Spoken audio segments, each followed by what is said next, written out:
I'm Brittany, and I am headed back into the classroom.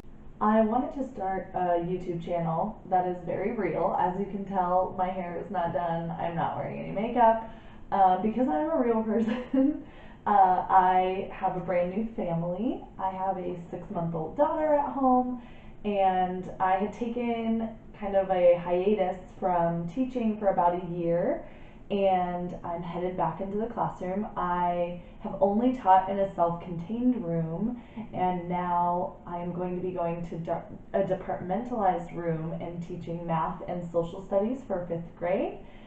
It is going to be an interesting experience, especially since I'm also getting my master's degree in educational leadership, which leads to a principal certificate. So I'm going to be doing an internship on top of teaching, on top of being a new mom. So this is going to be a very interesting experience for me and for my family. So I'm hoping to provide as many tips as possible. I know when I first started teaching, YouTube was a huge help for me in classroom organization, in where to buy things, in what to do. So as I start this educational journey, career-wise and academic-wise, I want to bring you guys along so that maybe I can help somebody who's going through a similar situation. Also on this channel, I plan to go over the things that I don't hear on other teaching channels. The pay scale, how to live on a budget, how much insurance is when you have a family, because holy cow, if you thought teachers didn't make a lot to begin with, when you have a family, you're pretty much just working for insurance and daycare. So as for my daughter right now, she's napping, so what better time to film a video? She consumes a lot of my time, and I think my first main hurdle that I'm going through is finding daycare for her during the school year.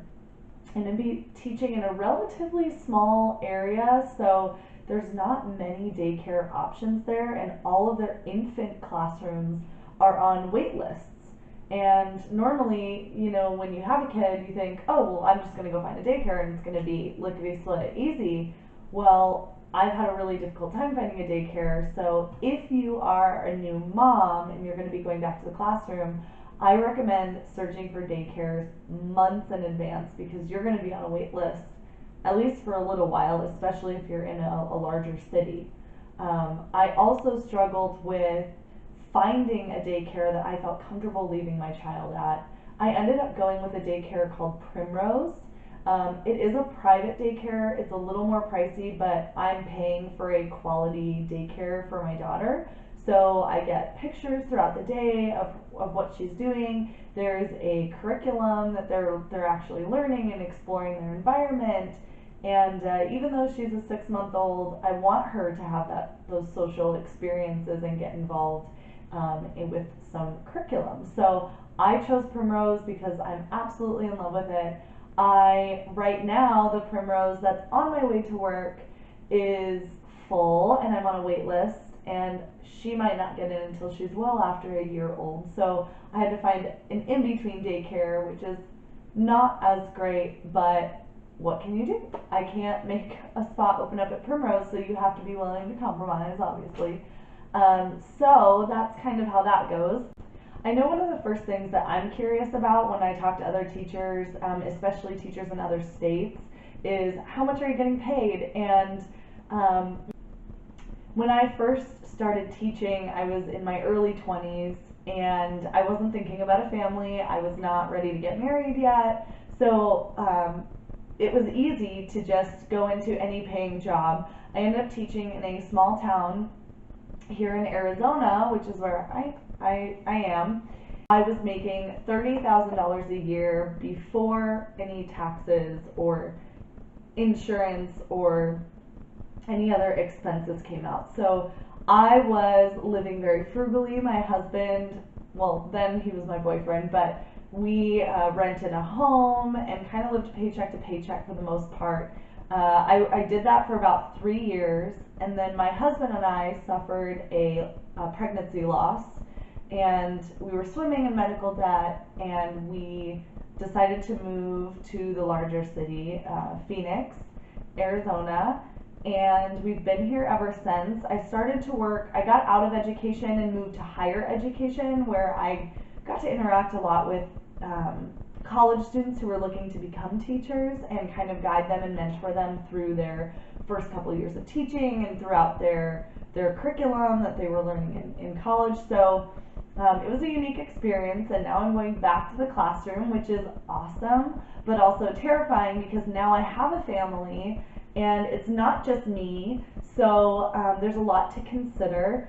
Down here, you make about, I haven't seen how much money I'm going to be making yet, but I believe the base pay is about $39,000 before taxes, before insurance, before any of that. And then if you have any master's credits, they give you, in the district that I'm going to be teaching in, they give you $50 per credit hour added to your salary. So I have 15 master's credits going into this first bout of this first year of teaching in this new district. So that'll provide a little bit more of a cushion. And then of course we get 301 money as well.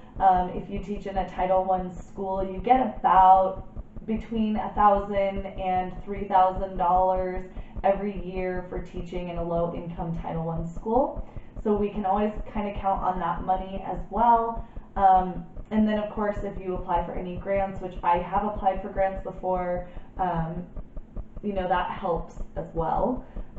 So after all is said and done, I'm looking at probably about $44,000-ish salary here in Arizona in the district that I'm in.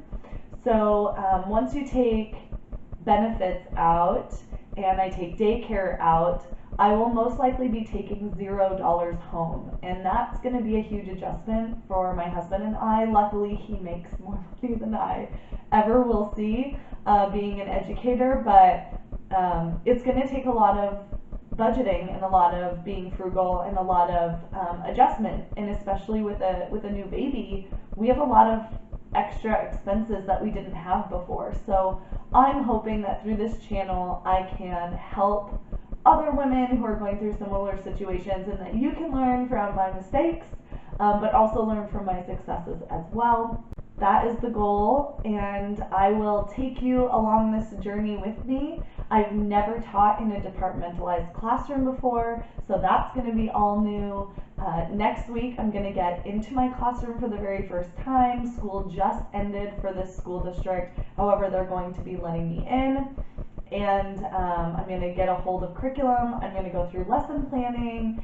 I just want to touch on all kinds of topics on this channel to document not only what I'm doing, but also to help those who are going through similar situations. So I cannot wait to embark on this journey with you. Stay tuned.